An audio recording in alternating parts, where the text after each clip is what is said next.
প্রচণ্ড খরার মধ্যেও একটা সময় চৈত্র মাসও মাঝে মাঝে বৃষ্টির দেখা মিলত। বৈশাখে থাকতো বেশ ঝড় বৃষ্টি।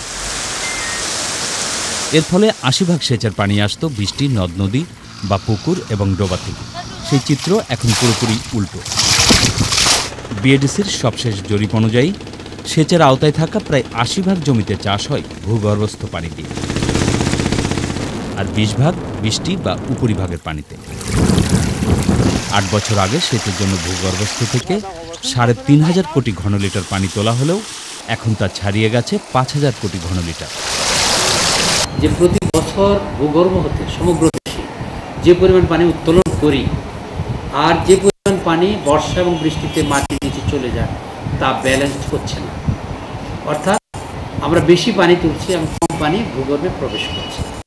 এই যে ক্রমপুঞ্জিত ঘাট, এটা যদি চলতে থাকে তাহলে এক সময় এদেশের কৃষি ব্যবস্থা গ্রামের চেয়ে নাজুক অবস্থা শহরে।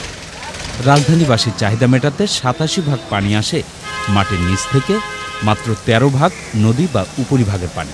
উপরিভাগের পানি সংকটের কারণে ঢাকা শহরে ভূগর্ভস্থ থেকে পানি তোলা দিন দিনই বাড়ছে। ১৯৭০ সালে এরকম ডিপ টিউবওয়েলের সংখ্যা ছিল ঢাকা শহরে মাত্র ৪৭টি, আর ২০১২ সালে এসে সেই ডিপ টিউবওয়েলের সংখ্যা দাঁড়িয়েছে ৬১২টি।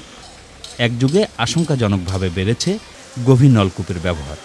ঢাকা শহরে কোনো কোনো এলাকায় এতই পরিমাণ পানি তোলা হয়েছে যে সেখানে একটা ওয়াটার মাইনিংয়ের সম্ভাবনা আছে। এই রকম ওয়াটার মাইনিং বা হবে কেন?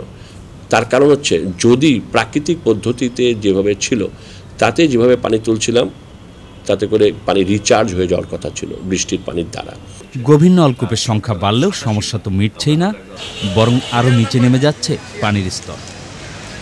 সঞ্জয় চাকি, চ্যানেল আই, ঢাকা।